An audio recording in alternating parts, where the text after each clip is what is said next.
Well, good morning, everybody, and welcome to this webinar around flexible work and its role in tackling unemployment and supporting progression. So my name is Stephen Evans. I'm the Chief Executive of the Learning and Work Institute, and this webinar is jointly organised by the Learning and Work Institute's Better Work Network and Timewise as well. So I think when we set up the Better Work Network a couple of years ago, which is supported by the Trust for London, it was all about how we help improve job quality and progression from low pay. And we've got, I think, about 200 plus people who work on things like that, who are kind of sharing examples and best practice on our website and various events. Obviously, since then, we've had the pandemic, which has had a pretty profound effect over the last year or so. And so what we wanted to do this morning is explore some of those effects, but also, you know, are some of these changes, are they going to last? How do we harness them for the best as we start to emerge from the worst effects of the pandemic, as the vaccines get rolled out at a stupendous pace?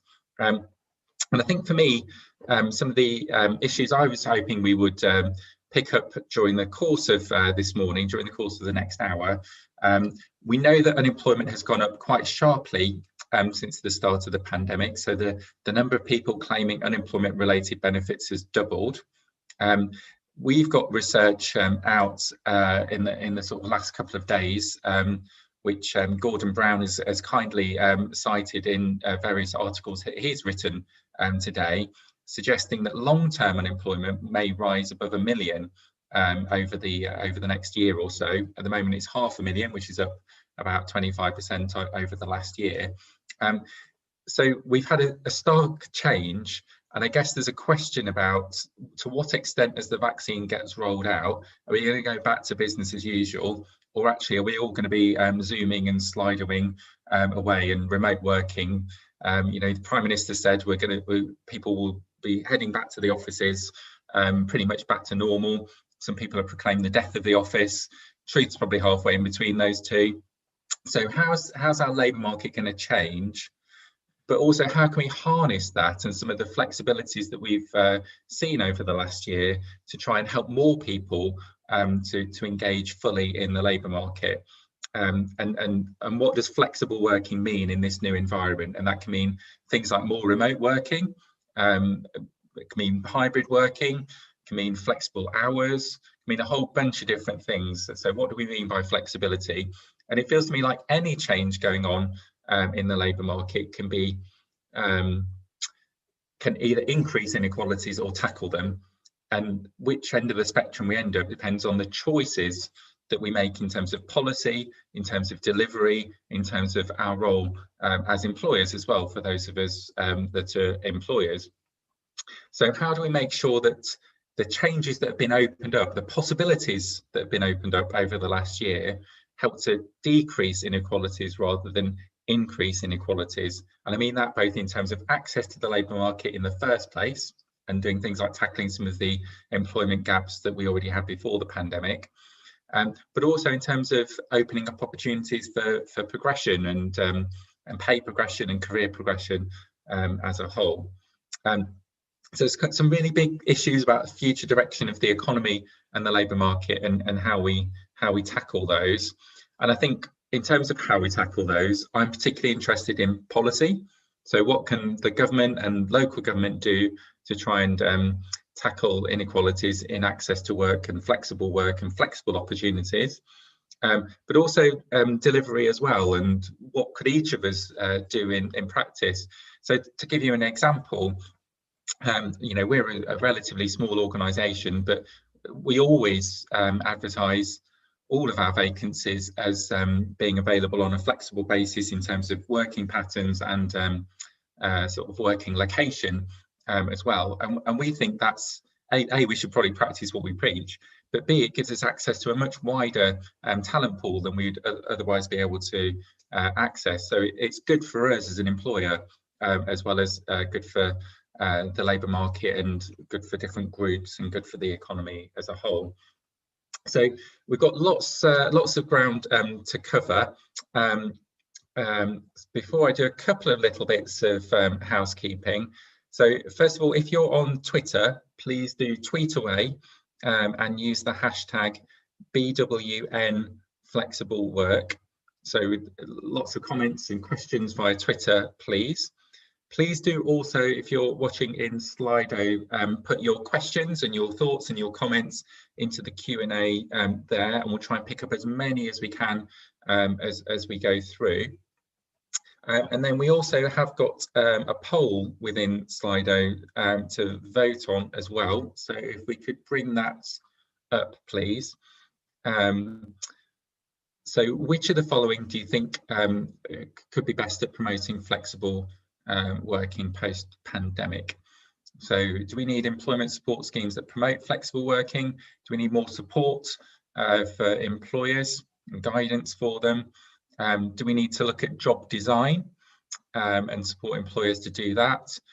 Do we need to test what works a little bit, particularly in growth sectors? And then lastly, do we need to do something or legislate so that jobs are advertised as flexible by default? So please do get voting away on that. I can see people are already doing so, and we'll bring up the poll results a little bit later.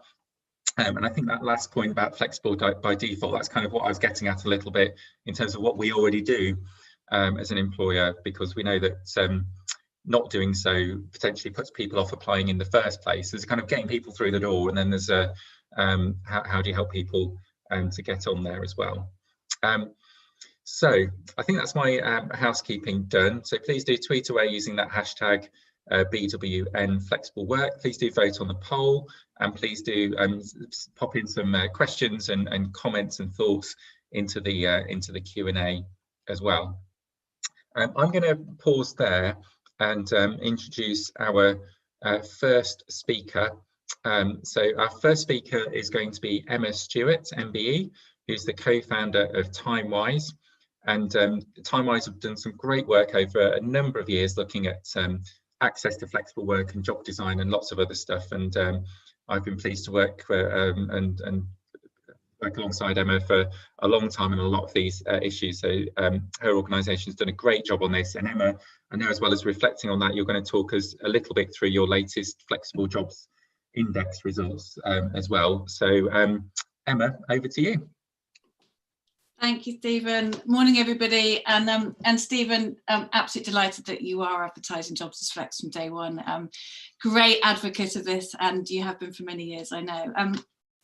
So I thought I'd spend the next sort of 10 minutes or so, I guess, just reflecting on a couple of things. At TimeWise, we've been around for about 15 years, and we help employers to create better, flexible and part-time jobs. And we help people who need them to be able to access them. And when I say people who need them, it's for whatever reason, but predominantly people who have caring responsibilities, who are parents, health issues, or maybe they're looking just to work differently. So the last year has, as you can imagine, been kind of, whilst particularly intense and challenging, also quite a fascinating one for us. And I guess it's forced employers to face into flexible working like never before. But the question really is, to what extent is it going to catalyse a change for everybody for the better?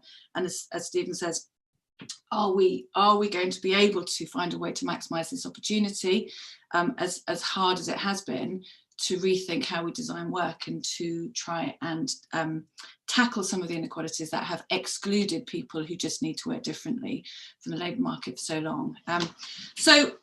I thought I'd sort of look at a couple of things. First really is, what are the risks and opportunities in the market as we have seen them at TimeWise, in terms of how employers are grappling with this and what it means for individuals, and to give you some examples of where we're seeing really good practice, and that's in the context of how people work. The second part, which I really want to focus on, is to ask the question, has the way that we have been working translated into the way that businesses are hiring in the context of designing and being open to flex from day one? And we're going to share some insights from our index. But just briefly, before I sort of head in, a little bit about TimeWise, for those of you who don't know, social business. As I said, we've been around for 15 years. We started life as Women Like Us, helping women back into the labour market post-children. But for the last 5 years, we've really focused on trying to tackle the structural barriers that stop people from being able to enter work and progress in work. So we do three main things. We do a lot of research and campaign work to champion the benefits of a fairer, flexible jobs market and labour market for all. The second thing we do is we're all about the how. So we go into businesses day in, day out, and we operate what we call social consultancy, where we help businesses get better at flexible working. And our clients range from Google to Tesco to Lloyds Banking Group. And we also very consciously every year choose particular sectors where we recognise there are considerable operational constraints to people being able to work flex, and where that has a really knock-on effect in terms of people's life chances, career opportunities, living standards. And we test different ways of designing good flexible work in those industries, and then we share them to try and drive systemic change. And we do that through our innovation unit. And then the third thing we do is, last but not least, we run a job site. So we represent about 100,000 candidates, all of whom want their next job to be a good and flexible one. And many, many businesses, including NF Work Institute, advertise if they are open to flex for our candidates. Now, our candidate pool is approximately sort of 80% women, 20% men, increasingly more men, increasingly more young people, and around half of those on our books are from low to middle income households. So that's just a bit about us. So next slide, please, Minsha. In terms of, I guess, just what this has meant for us, this awful year we've been through in the context of thinking about how we work differently. I'll start with the positives. I mean, it's fair to say that for many firms that we have been working with over the last year, what it's done is it's challenged that sort of cultural assumption that they don't really want to embrace flexible working because of trust and because of performance. Both of those two things, the sort of the myths, I think, around trust and performance have been busted. For many firms, we're seeing many managers really starting to recognise they have to face proactively into supporting people to work flexibly. And many business leaders know they need to, because you can no longer hide from the fact that millions of people want to retain some of the flexibility that they've had over the last year. So business leaders know they need to offer this. They are trying to grapple with it. In terms of office-based environments, we are seeing increasing conversations around hybrid, blend of both, and we're advising many firms on how to do hybrid working. It's fair to say that's probably harder than what we all office or all home. The hybrid piece is the really complicated bit. But we've also, next slide please, we've also seen some warning signs, some really big warning signs in the context of inequality. The first thing to say on this is remote working is only one part of flexible working. It's at time-wise we talk about flexible working in the context of how much, when and where people work. So we have changed in the main, if we've been working in offices, where we work. We haven't seen, there hasn't been as much shift necessarily in when and how much. Unless the how much has been forced or it's been linked to furlough, part-time working voluntarily hasn't shifted that much over this last year. And in terms of where people work, we are working at home. We are working more intensively. Wellbeing is a considerable issue. We are seeing that in all the pulse surveys that firms are doing at the moment. On average, I think the UK is working 2 hours extra a week. Most other European countries are doing that. Many of them have reverted back now to normal working hours. We in the UK haven't. We are working longer and harder than ever before. And that is a big call out for wellbeing. We're seeing a lot of work bleed, and we're seeing a real challenge in how do we support individuals to work in this different way, which calls out something we've been saying for many years, which is we have a lack of training for managers in the main in terms of things like flexible job design and just managing people differently. This stuff doesn't just happen when we work differently. We need to support our managers to do it.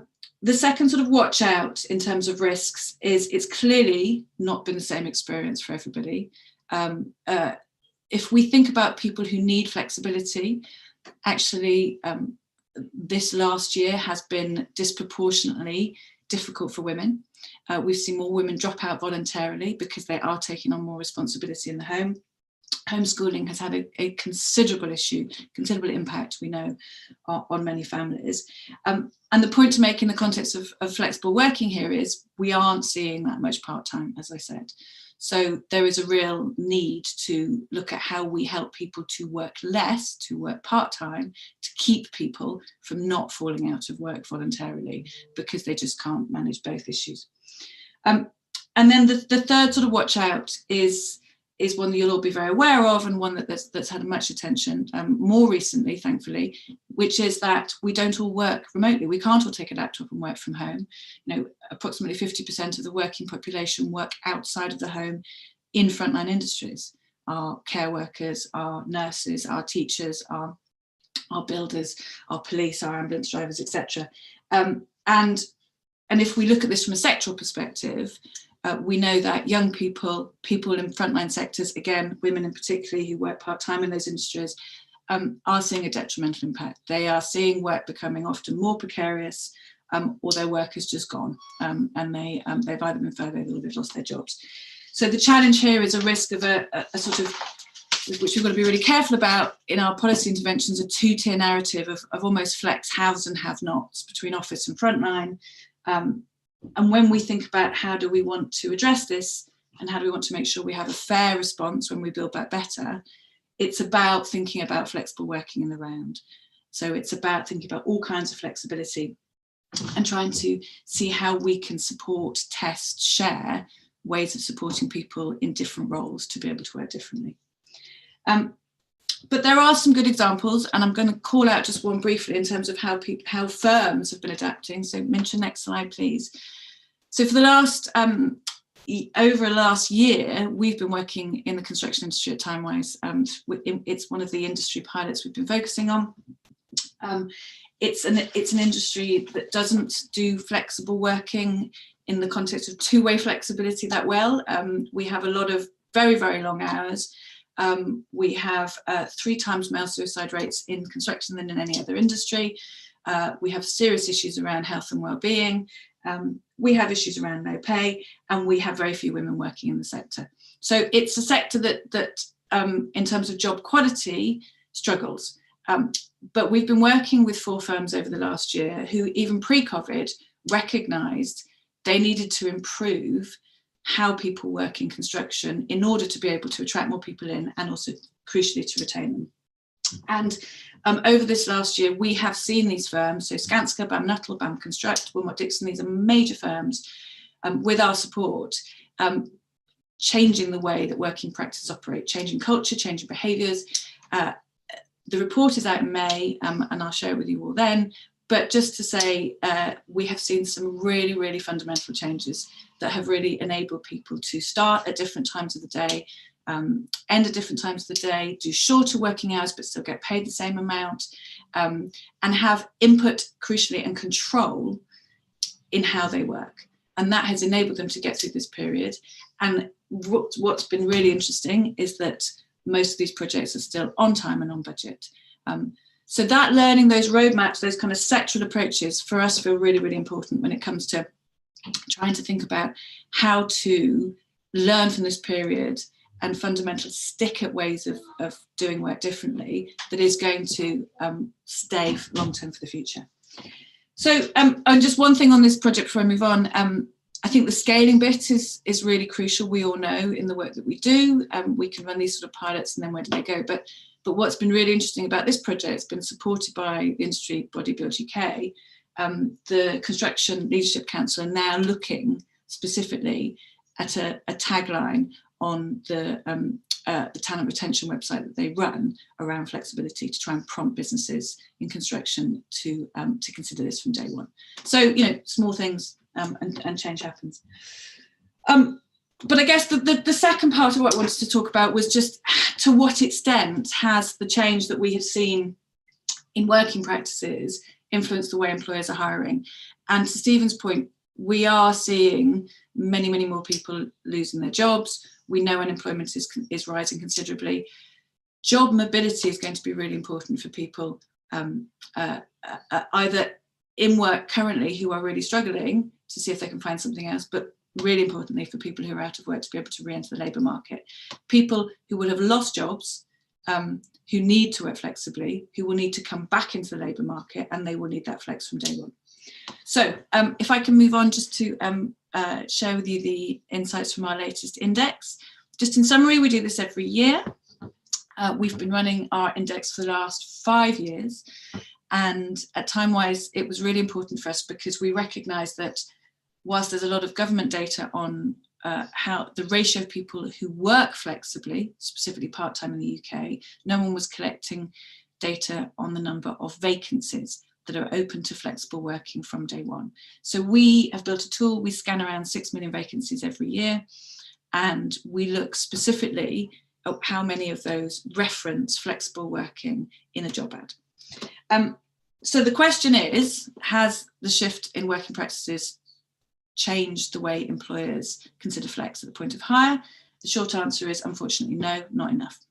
I'll just talk you through the headline findings. This research report is on our website, and there's a lot more in it than I can cover sort of now, but hopefully you'll find it useful. Next slide, please. So pre-pandemic, beginning of this year, we had, if you see on the chart on the left, 15% of job vacancies reference flex at the point of hire. Now, when we started the index 5 years ago, it was only around 5%. 15% is still very low. When you consider how many people want and need flexible working in the UK, they are fishing in a pool pre this year of only 15%.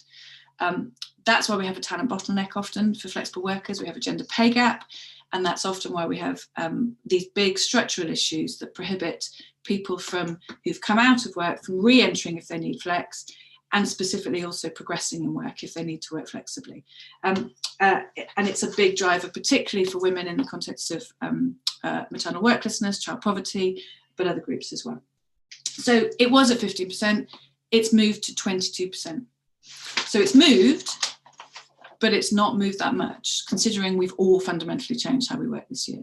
So still only just over 2 in 10 job vacancies in the UK reference anything at the point of hire about flexibility. If I can move to the next slide. What we've seen as well this year is, as every year, unfortunately, London is in the bottom ranking on job vacancies open to flex. So only 1 in 5, 20% in London. You'll see the stats for the rest of the UK.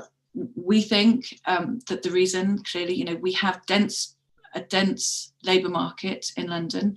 We have, from an employer's perspective, a sort of buyer's market. We have a lot of people who they can pick and choose from. And so therefore, I guess the burning platform is probably less as important. We also have lots of structural issues in terms of where people live and how they commute, which will impact in London. But at a geographical level, it's just interesting to see the variations. They are starting to converge though. And next slide, please. And what we have seen this year is we tracked the vacancy rate pre, during and post the first lockdown. I should just point out that when we look at flex, a couple of things. One is we only look at permanent roles, so we do not look at 0 hours at all. So these are permanent roles. And what we have done this year is we've tried to see some of the trends that have come through over the course of this year. We are also looking clearly at a lot less vacancies this year, but just to say this is still ratio.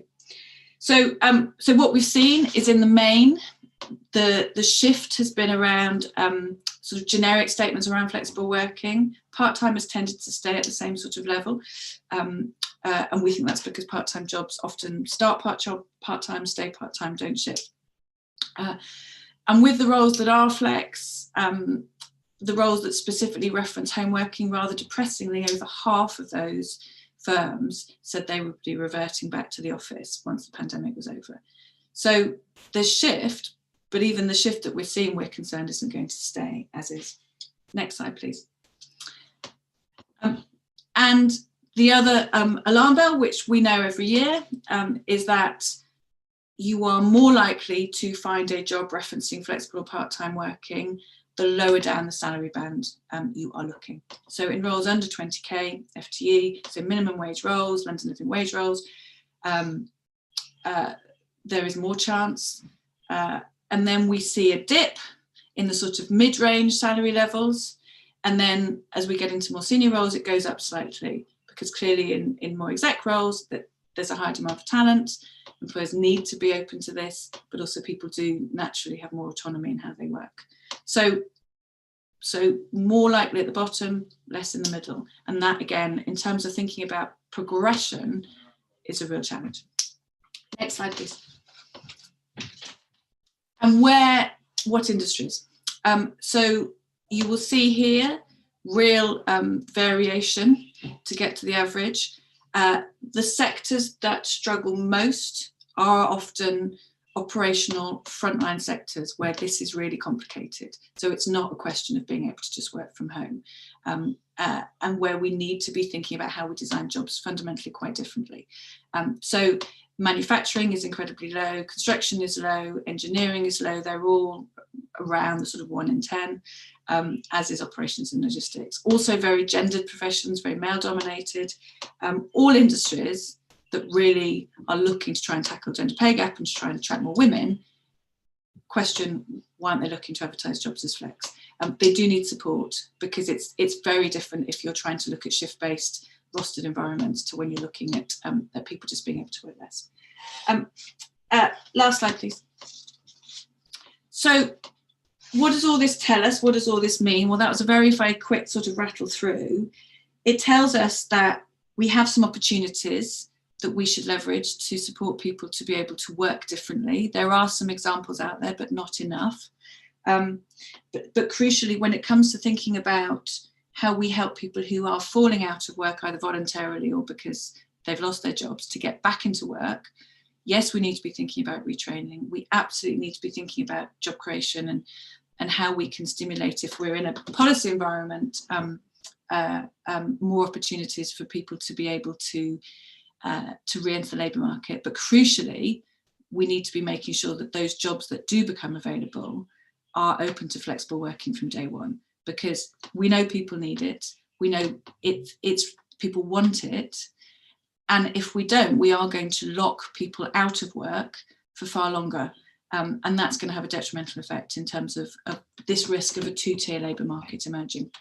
But there are ways that we can do this, and there are some legislative issues and options, but there are also some very tangible practical things. And at Timewise, what we would always urge is we have an opportunity now.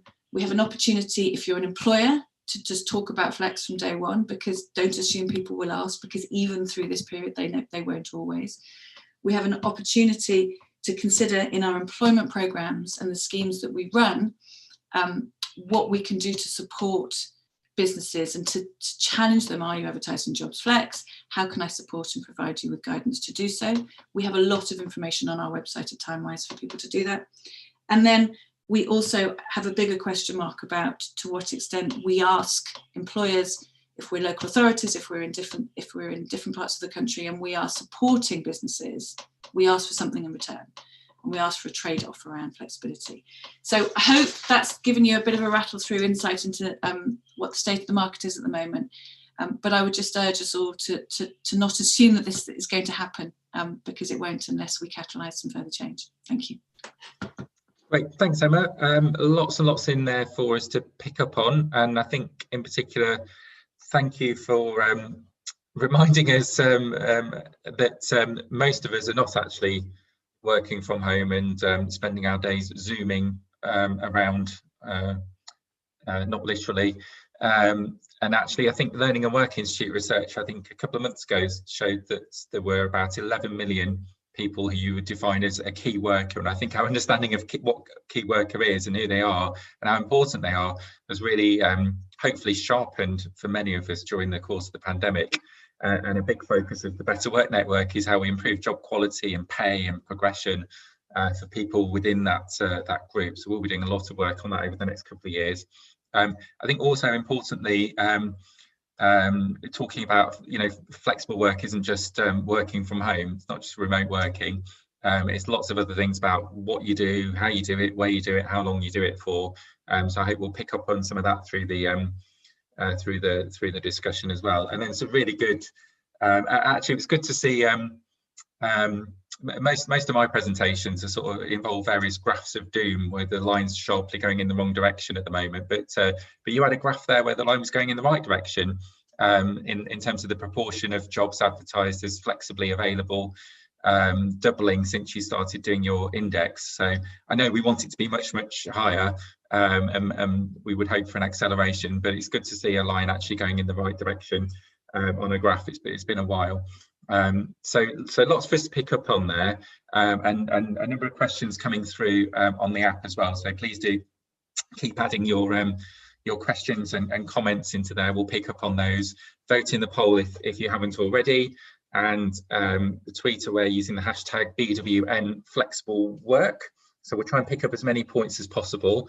But before we open that up, I wanted to introduce our second speaker, Seema Malhotra MP, the Shadow Minister for Employment. And Seema, I know Labour announced at the weekend some new proposals to help tackle some of the rise in unemployment that we've seen, and particularly around young people. So I'm kind of interested in the role of flexible work in tackling the issues we've seen during the pandemic, how we tackle or how we harness rather some of the open doors that perhaps we now have around flexible work that maybe we didn't have a year ago. But also how we, as we get into recovery, are we sort of heading back to business as usual, or can we do things a bit differently, and what's the role of government in doing that? So I'm aware I've just given you three pretty big questions there actually, so apologies for that. But Seema, we're really pleased to have you here this morning, and I'll pass across to you. Thank you very much, Stephen. Can you hear me okay? Yeah, perfectly. Fantastic. Well, look, first I just want to say thank you to you, to the Learning and Work Institute, Better Work Network, and also Timewise for this really interesting event, and I think a very opportune moment at which it is coming. And just to also thank Emma and team on the lens through which we're now, got new tools and new data to be thinking about how we're building forward.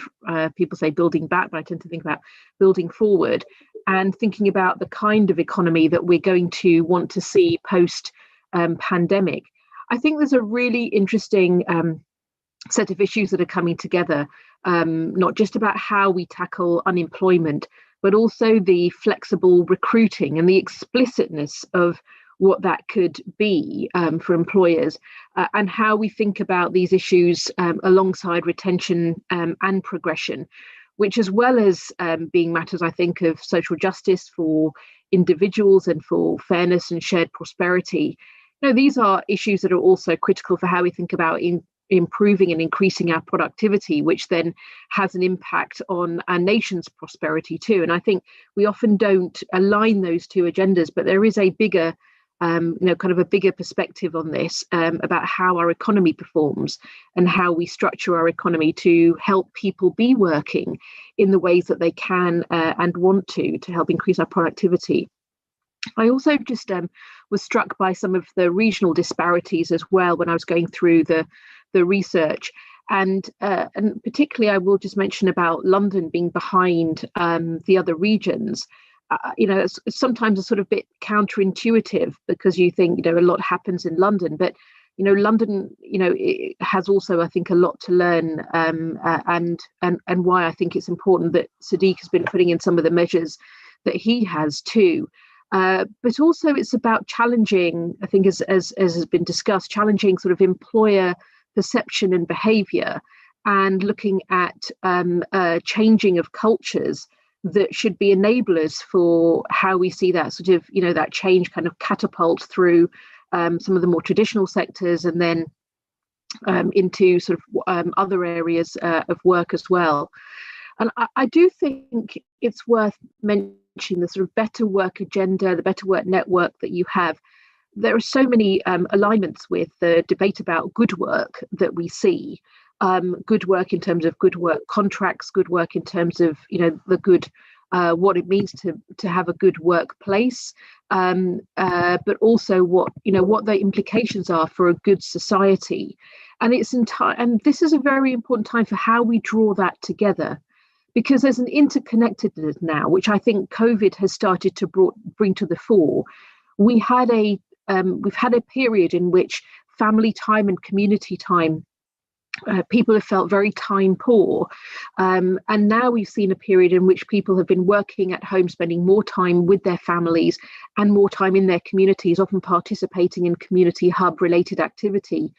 So I think part of the drive for people wanting to spend more time working flexibly, whether that's different hours or working at home alongside how we might see the revival of office life, is part of how we're seeing a rebalancing between people working in sort of long hours roles, but rebalancing some of the time, the quality time they're able to spend with each other, which I think is vital for individual and family and community well-being. And so some of the thinking that we're starting to look at, and I've been raising also with some new projects for development in Hounslow, where my constituency is, has been around how do we think about community work hubs, or ways in which people might have a little bit of socialization near where they live, but where they can be part of a sort of learning community and a working community, and not always having to be commuting for some of those benefits that come also with the office. But how that can also be built around new forms of childcare and support, so that you can see working mums not feeling forced, or working parents particularly as well, feeling forced to choose in the way that they might have had to in the past. So there are many possibilities. But how we reform and think about the labour market is in a wider context of a work environment and our community and family environments that I think we should also play into some of the debates that are going to rightly be beginning. I think it's important as well to recognise who has had the opportunities and who hasn't. And Emma laid this out very, very clearly. We've seen frontline workers, often also ethnic minority workers, women in low-paid jobs, disproportionately also affected in the pandemic, whether that is in losing jobs and income, or being also with ethnic minorities, particularly being disproportionately affected in terms of the health crisis. And I think what is important is that as we think about how we build back better, that we are genuinely thinking about an inclusive jobs-led recovery. We often use the word inclusion, but I think there's the other side of the coin, which is why that word is so important, which is recognizing where there has been exclusion because of how we may have structured our labour market, exclusion because of how we may have structured aspects of our economy, exclusion because of how we may have structured job roles that could be done differently. And with the rise of new technology and software, as we've seen the sort of advent of Zoom and Teams and webinars, there are ways in which the technology is much better and should challenge us to think much more ambitiously and creatively about how we think about inclusion for the workplace and for work. And it is relevant to what you mentioned we announced at the weekend, where we have called for a jobs promise for firstly 16 to 24-year-olds, but also then over 24-year-olds. There are two ends of the spectrum being hit hardest by some of the joblessness figures. The first is young people, much more than any other age band, the under 25s. But we're also seeing quite a rise in the older generation, and particularly I'm concerned about the over 50s, the 50s to sort of retirement age, and what we understand from that cohort as well. When we talk to the Centre for Ageing Better, doing our own research as well, that this is an age profile where people have got tremendous experience that is of great economic value in the workplace, and yet the structures of work alongside needing to perhaps care for either a partner or having your own health conditions emerge, or having older relatives to look after. It's sort of been the sandwich generation before, but I think much more so.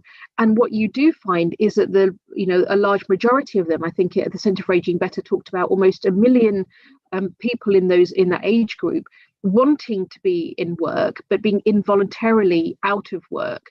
And with the consequence of drawing on pension savings in order to make ends meet, with the result of pushing back poverty further in their retirement.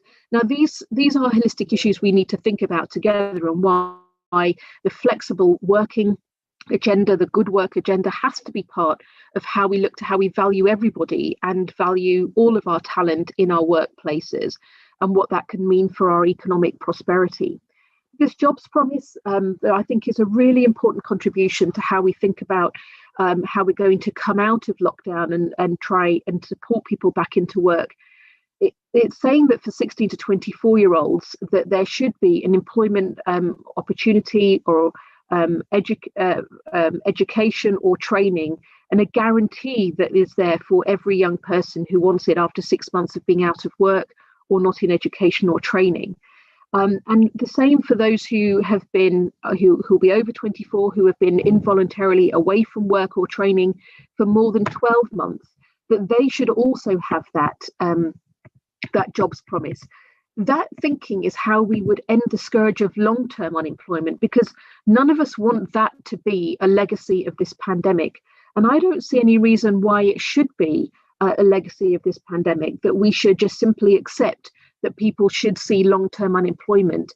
And what we are finding as well, which is of great concern when we're talking to employment support providers, is that those who have found it harder to access the labour market are now being pushed further to the back of the queue because of more who are coming in losing their jobs, and the scale and the speed with which that has happened since last March or April. It is also why, when we talk about the vision for securing our economy and rebuilding Britain, we have talked about the importance of job creation across the country, including 400,000 green jobs, filling the 127,000 vacancies currently in health and social care, the 43,000 vacancies in education. And it's why, you've recently will have heard as well, Keir Starmer announcing plans for 100,000 startup businesses as well, for those who want to be thinking about entrepreneurship and self-employment, which in turn, if that's supported, leads to others then being employed. And it's making can make a big contribution to women who want to sort of have the opportunity to also have their own community-led businesses that make a big change for the community and the well-being of others as well. Flexible working is undoubtedly has got a clear role to play in this recovery and making sure that no one is left behind. And we also need to see businesses have the confidence and the imagination to hire people and recruit, offering that flexible working. I think this report is highlighting a challenge even to how we advertise parliamentary jobs, because I'm not sure it's been as explicitly on our agenda in the way that it could be, and be setting another example to be explicitly saying about flexible working, and to be thinking about job design. Because there's two ways in which I think we can be thinking about flexible working. The first way is sort of existing jobs and structures and design and how we adapt, whether that's working at home versus work in the office, or it's applying and using new technology and extending that out. And to some extent, that's sort of been a mindset about, I think it's been important to crack when we look, for example, at disability employment. The disability employment gap's been an area of great concern to us. I've written on this over a number of years as well, and I set up and chaired for a few years the all-party parliamentary group on assistive technology, looking at increasing opportunities for those with disabilities in education and employment, and closing the disability employment gap. Now, there's an opportunity for the post-pandemic economic structures that we have to be equalisers, and looking at ways in which we can be more inclusive. But the second part of this now, which I think the report has very usefully highlighted, is how we're going to have to think about changing job design and to be sharing good practice on that, to be helping think more imaginatively about it. The reason why I think that's important is because when we think about what the pandemic is now demanding in terms of balancing responsibilities at home and how staying at home is helping keep our communities safe. Now, I do think that the issues around self-isolation and sort of blended learning as well for children is going to be with us for some time yet, perhaps less starkly, but certainly we're not out of the pandemic yet. We don't know what new variants might bring, and we have to be prepared for those possibilities in order that we keep people in work as much as possible and in order that we best balance work and home. And so we've got to be thinking about how we're looking at flexible working arrangements and supporting parents, supporting children, supporting all in the labour market as well, and making sure that we balance that sort of care side of our work with the work side too. It is also interesting that there are ways in which this can be done so much better with the resources that we already have. The unspent apprenticeship levy funds as well, could have contributed to 85,000 apprenticeships. And in our view, and certainly when I've talked to my local kind of health and social care sector as well, where there's around 17 million unspent just in the sort of northwest corner of London, how government thinks about how we're structuring some of that in some of those opportunities and rethinking red tape around some of its initiatives is going to be very, very important to freeing up those resources. The Mayor of London as well has got a good work standard, bringing together some of the best employment practices. And I think it's important that this agenda is playing into that, into how employers can get a good work accreditation, whether that's also looking at fair pay and conditions, how the employment status and rights can be looking at sort of best practice as well as the London Living Wage, workplace well-being, consulting with workers on shift patterns, producing a health and well-being workforce plan, getting feedback via collective mechanisms, making flexible and agile working available for the entire workforce is part of what that new program is saying. And so I think there's, as well as the sort of skills and progression and diversity and recruitment, that is a program is something that we can learn from nationally. And I think the government should absolutely be taking that on board. And we should be looking at how local authorities can be helping spread that good practice with local chambers of commerce in our communities. So just to close, I think that this is critically important for how we think about policy, for how we think about behaviours, and for how we now think about legislation. It is striking that the government has yet to bring forward the employment bill that was also going to be look at how there could be changes in legislation to support some of the good work agenda, where the Matthew Taylor report has yet to have many of its recommendations taken forward. I think around 7 or 8 out of the 50 or so recommendations have been taken forward, and there's been a slow, in fact, a pausing of that agenda that is to the detriment of all of us when we're thinking about building forward and building a kind of resilient and more inclusive economy, certainly much more so than the economy that we had going into the recession, where the COVID period and the recession that followed has shown up some of those inequalities, those insecurities, and the lack of resilience in our public services as well as in the economy more widely. So just to conclude, I think it's really important that we do work together for how we can learn from this period, how we can make some of the progress we're seeing stick for the long term, and how we can do that in a way that is looking to how people can develop their human talent and human flourishing to be at the heart of a good work and a shared prosperity agenda, but how we maximise that potential for increasing our productivity and making sure that we've got the economic growth that we're going to need to see to see us come out of this crisis and also have that prosperity we need for now and for the future generations. Thank you. Great, thanks, Seema. And I think helpful to get into the sort of differential impacts as you talked about there. So this is not just a set of aggregate numbers, and I'm glad you mentioned older people there as well, and over 50s rather. And some of the work we've done with the Centre for Ageing Better has shown that previous employment programmes, for example, have worked less well for that group. So as we look forward, we need to make sure that that we help that group as well as younger people and all the other different groups and areas of the country particularly hit. I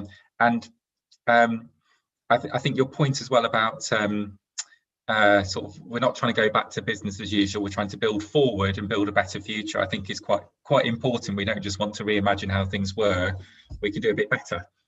So let's get into some of that via the Q&A. Before I do that and open it up, can we bring up the poll results, please? And just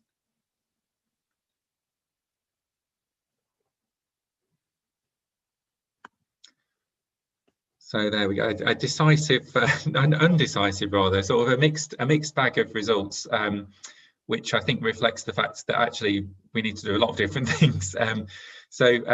Just nudging ahead on the poll, sort of employment support schemes to promote flexible working, but I think we'd have to describe that as a too close to call, wouldn't we, if we were doing US elections or something.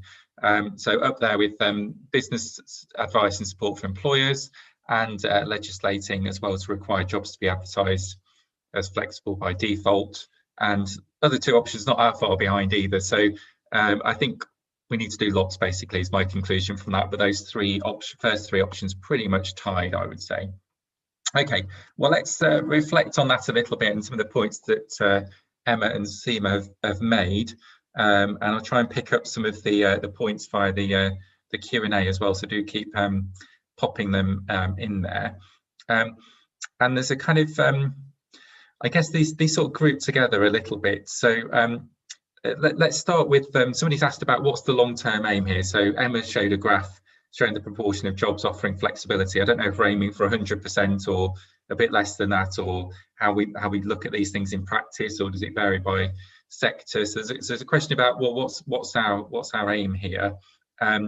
So I might put that to you first, Emma, and then come across to you, Seema, about because you mentioned actually sort of community working spaces, I think, and so we're not all either having to travel long distances on trains to get to offices, or just sat in our homes, sort of going slowly mad. So I wonder if there's a point there, Seema, about those community workspaces, but also how the use of flexible working integrates with what you talked about in terms of the new jobs that are coming up. So the investment in green infrastructure, investment in public services. How do we joining up bits of government is always really difficult. So how do we make sure that those investments, we're getting flexible work out of those things, and building that in? So Emma, shall I come across to you first? What's our sort of end goal here? What does good look like? So I would say we're not necessarily looking for 100% of jobs to be advertised as flex, but what we're looking for is that people who need to work differently aren't penalised in the jobs market. And not every job can offer the same flexibility, but I think a goal should be that we convince and enable employers to consider flexibility to some extent in every role. So I think that's a fair goal. You know, that we're not just saying this is absolutely fixed, but that every employer would be open to a conversation about what element of flexibility could be offered in that role, and that they see the business value in doing that. So I don't think we're after an end goal percentage. We're just after much more of a kind of behavioural cultural change and a much more proactive, visible conversation, so that no one feels they can't apply for a job because they can't bring it up at an interview. Great, thank you. Seema, over to you. Yeah, I think Emma's spot on there, but I'd like to just make one comment in relation to that very helpful question, because I think it is it is right that we say what's the goal. If I take the other side of this, which is not the employer kind of perspective and government perspective, but the individual perspective. And I come back to the, that statistic about, there's just the one for the Centre for Ageing Better, with 800,000 people that would have wanted to be working either more or just working that weren't last year. I think that there's a lot more to think about in terms of how, if we keep a focus on the citizen, people want to work in order to be able to earn and support their families, and yet the inflexibility in the labour market is preventing them from doing so. So I think we should be looking very differently at how, what we sort of measure sometimes. And if we're looking at a good society, flourishing human talent, and we're looking at measuring the numbers who are involuntarily out of work, in a different way, I think we should be looking to focus on that more and saying, look, from their point of view, from the point of view of those who want to be more engaged in the labour market, what is it that would make the difference, and how do we start to have a different conversation that can change, and to some extent, I think building on and learning from what's happening in London, but what can we learn, and how could this be part of a sort of good work agenda that we start to set different standards for? Thanks. And Seema, if I can just ask as well, because you mentioned the work Matthew Taylor had done around good work, and you mentioned various. So the Mayor of London, for example, Good Work Charter, and I know a number of other mayors have done things like that. One of the questions that's come up from Simon is about one of the options in the poll actually that did quite well, which is about a duty on employers to advertise jobs as flexible, and whether that should be in an employment bill. And I'm not sure what your kind of view is on that, and whether that kind of, I think it's not about punishing employers, and it's more about sort of changing the default, I think, really. So is that legislative route something worth thinking about, or actually is this more about sort of persuasion and information for employers? Mm-hmm. I think you always get this debate when it comes to any sort of any change around the workplace. So, for example, even sort of whether you should publish your pay gap, whether it's voluntary or then it's prescribed. I think there's an important point that Emma made as well, which is that it's maybe not all jobs can be advertised to be flexible in the same way, but I'd like to see us go down this as a sort of direction of travel. And I think it's I think we're sort of quite relatively early in how we're thinking about what we want to see coming out post pandemic. But I think I'd like to see the the experience come through from London. I'd like to see the dialogue continue on this. And when the employment bill comes back, I would like to see that as a debate that we are having. And if it does go forward in some form, what would it be and how would it work? I think there's a lot of dialogue still to go, and a lot of I think this webinar and the research and the particular focus on recruitment, it's a really important debate. It's something that I would actually like to see us do more on in Parliament to start with. It's working effectively elsewhere. Right, thank you. I think Seema, your picture may have frozen there. I hope you're still there. So we're coming into the last couple of minutes. So I'm going to ask you each just the last question. So this is your sort of opportunity to get in any final points as well as answering my question. So I'm giving you fair warning. So Emma, there's a couple of questions about how we engage with employers and support employers, and in particular, James, for example, has asked about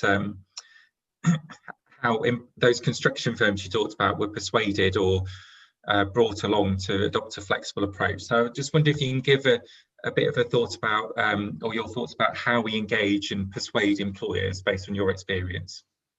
Yeah, and just to say, I think that's the absolutely crucial bit of this in the context of a debate around legislation as well. We've got a labour market enforcement agency, we don't have a labour market job design agency, and I think we need both if we're going to persuade employers to do this stuff. I would so it's providing the business case, it's making the business case applicable to your sector. and your industry as opposed to generic. And crucially, I think what we found works is giving support and practical guidance to employers. And just my sort of point on that, just a sort of glimmer of hope, is we've been doing a lot of this at Timewise over the last few years. We work with lots of different industries, and in the context of flexible hiring, I think we've got to move fast, because otherwise legislation will come down the line, but we need to be doing things right now.